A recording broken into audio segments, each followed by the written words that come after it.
gain support.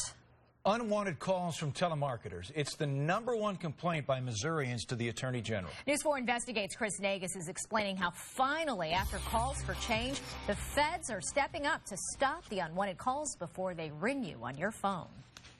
You get a call on your cell phone and it looks like a local phone number or possibly a government phone. You pick up, but it's just a scammer. Now the feds are trying to crack down on the fraudsters behind the robocalls. If there's one topic that comes up frequently with Missourians when I'm talking to them, it really is, can't you do anything about the robocalls? Senator Claire McCaskill wants someone to step up and do something to stop robocalls and call spoofing. Scams like the ones we keep hearing about here at News 4. I got a phone call from a woman who said, "You called me," and I said, "No, I did not." That was the first weird call Mary Lane Donnell of O'Fallon, Illinois received a couple of years ago. Things just got worse. One call after another from people accusing her of calling them. Let me tell you something. Nobody calls me a goddamn liar. So I've got your telephone number. I will find out who you are, and I will take care of you.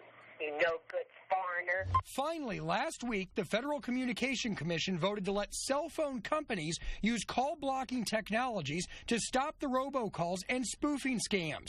In the last 5 years, the monthly complaints to the FTC for unwanted telemarketing calls has doubled. So McCaskill just introduced a bill to go along with the FCC vote. This bill would give the FCC more enforcement authority, allowing it to go after non-licensed robocall violators and increasing penalties on them. The internet is full of websites offering spoofing technology, a service that allows a caller to display someone else's number on the caller ID.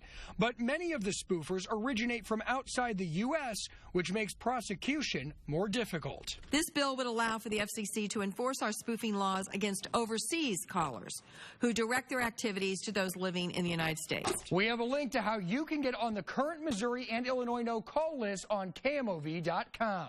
Chris Nagus, News 4.